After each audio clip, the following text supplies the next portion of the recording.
Le président de la République est en tournée économique, dit-on, au sud du pays. Vous estimez que c'est une tournée politique. Qu'est-ce qui vous le fait dire? C'est une tournée politique, vu le contexte et l'heure. Également les sujets abordés. Et surtout, c'est une tournée essentiellement consacrée à des inaugurations et à des annonces de projets.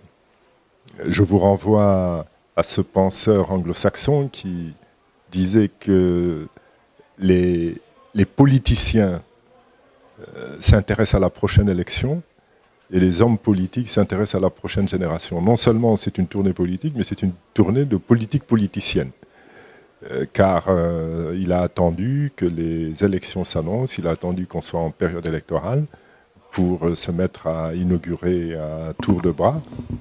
Et parfois d'ailleurs on frise avec le comique, parce que j'ai également entendu citer l'ouverture prochaine du pont sur le fleuve de la Gambie. Bon, bientôt on va revendiquer des réalisations à Bamako ou à Conakry. Il mérite de ne pas vous comprendre. Le Sénégal en tout cas a réalisé une croissance de presque 7%. Vous dites que nous sommes dans une bulle qui va bientôt exploser. Qu'est-ce qui vous le fait dire? Ouais, écoutez, cette croissance de 7,2%,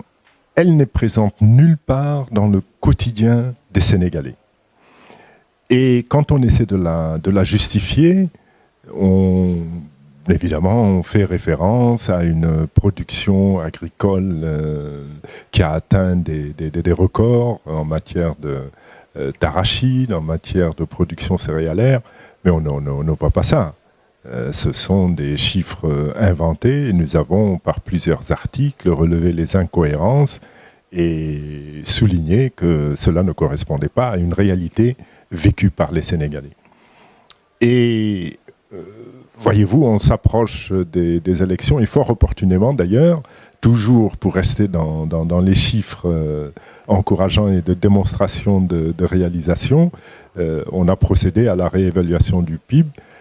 C'est vrai, dans le cadre d'une manœuvre habituellement admise, mais qui au Sénégal arrive fort opportunément, juste avant une année électorale. Donc ma conviction, c'est qu'il n'y a pas une bonne mesure du développement économique du Sénégal par référence à ce PIB de 7,2%. Et puisque d'ailleurs on constate que ça ne correspond absolument pas à la réalité vécue par les Sénégalais, vous avez dû noter dans le cadre de notre entretien de tout à l'heure que je propose, conformément aux objectifs que nous donnons à un développement économique, conformément aux objectifs qui doivent être tenus pour identifier la réalité de l'émergence d'une économie, on propose d'avoir recours à d'autres critères, parmi lesquels la mesure, et ça c'est important, la mesure du renforcement de l'inclusion sociale par l'accès aux services essentiels, par l'éducation, par l'accès à la santé, et aussi par la mesure de la transformation structurelle de l'économie, plutôt que de jeter à la face des Sénégalais un taux de croissance de 7,2% et leur dire, vous voyez, donc vous êtes dans un pays qui réussit, qui vit une croissance quasiment inégalée dans le reste du monde, alors que dans la réalité, ils sont obligés, face au fait, face au constat, de retenir qu'il y a bien de la famine au Sénégal. Alors, comment pouvez-vous considérer comme compatible une production arachidière de 1 400 000 tonnes, des productions céréalières en doublement, une production de riz à 1 million de tonnes, avec malheureusement la famine qu'on est obligé de constater. De nos jours, en fait, le taux de chômage est très important dans nos pays. À votre époque, quand vous étiez Premier ministre, qu'est-ce que vous avez tenté de faire du point de vue de la formation professionnelle? Et demain, si vous venez au pouvoir, est-ce que vous allez mettre en tout cas cet aspect au premier plan? Notre programme, on l'a fait connaître il y a peu au niveau lors de la tenue de notre congrès extraordinaire du 30 septembre dernier. Et comme vous l'avez constaté, nous accordons beaucoup d'importance à la formation professionnelle comme moyen de préparer la jeunesse à des métiers. Car ce qu'il faut constater dans notre pays, et c'était ça l'objectif que nous avions mis devant lorsque nous étions Premier ministre, en engageant une réflexion avec le ministre de l'Enseignement supérieur sur l'avenir de l'enseignement supérieur au Sénégal. Ce que nous avions retenu dans notre projet, c'est de préparer la jeunesse au métier. Car aujourd'hui, il y a, c'est vrai, de la formation supérieure, mais qui relève plutôt de la formation ayant un caractère général et malheureusement qui ne vous rend pas apte à exercer un métier. La formation, c'est un préalable important, mais l'emploi, il faut quand même savoir que ça, c'est généré par de la croissance économique. Vous êtes dans un pays européen, il y a chômage quand il n'y a pas de croissance économique, il y a résorption du chômage quand il y a croissance économique. Donc, nous étions à l'époque, et nous serons demain dans une même démarche, dans une démarche visant à créer de la croissance économique là où le plus de Sénégalais pourraient en profiter. Et ce sont des secteurs qu'il faut identifier alors qu'ils sont aujourd'hui méprisés, des secteurs où il y a l'essentiel des travailleurs sénégalais. Ce sont des secteurs de l'agriculture, c'est important. Ce sont des secteurs également de l'artisanat, tout comme d'ailleurs en France, où l'artisanat est le premier employeur de France. Au Sénégal, l'artisanat est le premier employeur et c'est là qu'il faut mettre en œuvre des mesures permettant l'évolution de cet artisanat vers la semi-manufacture, puis ensuite vers la manufacture. C'est le sens de notre projet économique. Tu vois rapidement, président de la République Casamance, il a fait tournée économique, il a une tournée politique. Non, nous ne pouvons pas. Ndax ñu ngi ci biir période électorale bu njëkk ba sax mënoon nañu jàpp ne période électorale day door ca weeru élection yi waaye président Macky Sall jot na fi indi li ñuy wax parrainage duggal na Sénégal ci période électorale juróom-ñetti weer balaa élection loolu nag ñu koy mettitlu ndax suñu dëkk soxlawul loolu suñu dëkk li mu soxla mooy faydaal liggéey waaye bu fekkee ne ñi nekk ca bopp réew ma faydaalu ñu liggéey dina yomb ci ñoom ñuy oote période électorale juróom-ñetti weer balaa élection di am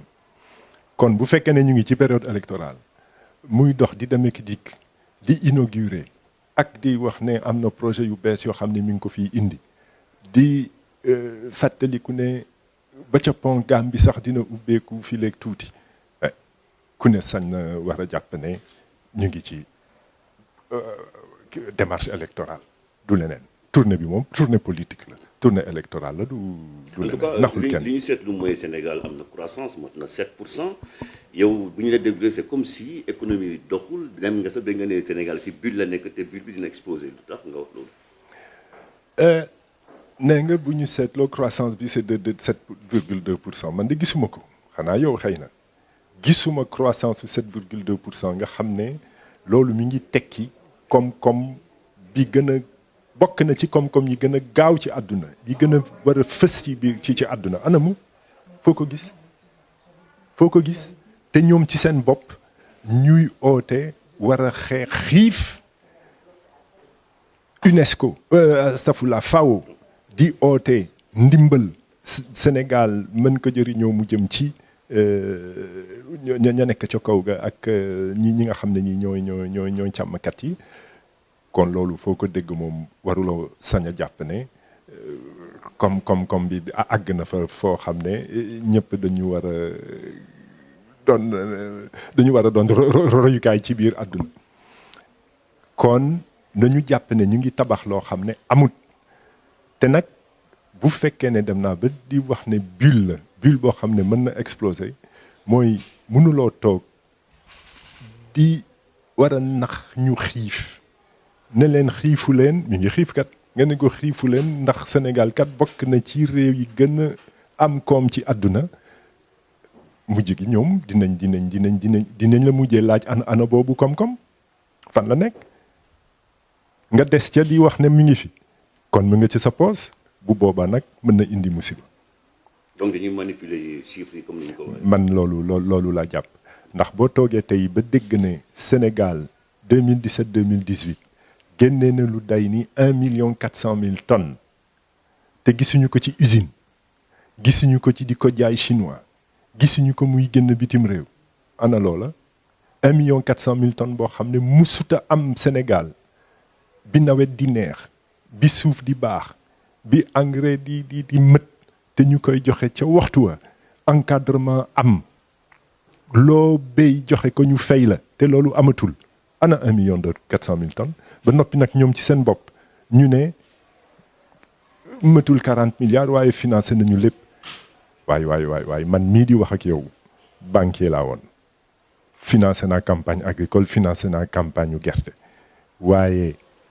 1,4 million tonnes 210 francs le kilo boo ko bëggee financé da nga war a génnee lu mat 200 milliards waaye 40 milliards ni ñeent fukki milliards financé wu ko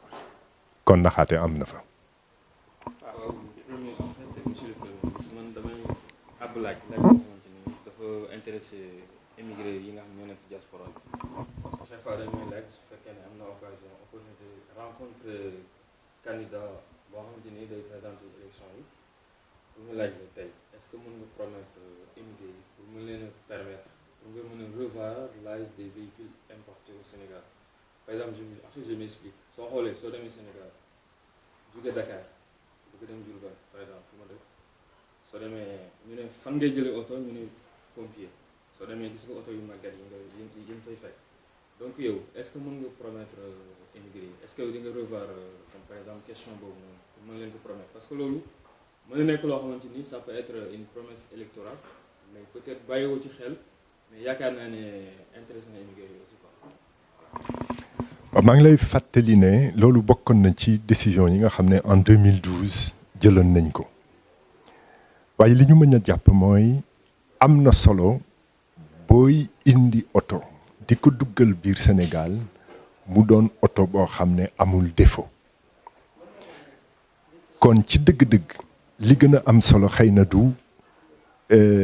at mi waaye oto bi ndax mën na daw waaye bu boobaa bu fekkee ne loolu am na kon visite technique dañ koy laajte fii balaa oto bi di dem loolu mën na doon yoon ndax ni nga ko waxee it Sénégal boo demee gis clando yi di dox boo demee gis oto yi def transport urbain interurbain yenn saa yi nga muslu ci yàlla ne yàlla daal moo yore mbir mi ndax da ngay daf lay jaaxal ndax sax ne oto bi mën na daw 100 kilomètres kon li am solo mooy contrôle technique boo xam ne day tegu ci yoon oto buy dugg si doon oto bu baax mais nañ ko bàyyi techniciens yi ñoom ci seen bopp jublu ci ndax am na itam ay décisions yoo xam ne dëgg la dina defar waaye am na itam fu muy yàq te loolu foog ñu xalaat ko waxtaan ceeg ñi ko yelloo ñëpp ñi indi ñi jënd lu bees ñi yore marché occasion locale xalaat loolu yëpp ak xalaat itam taxi yi nga xam ne moom la ñuy teg ci oto yi.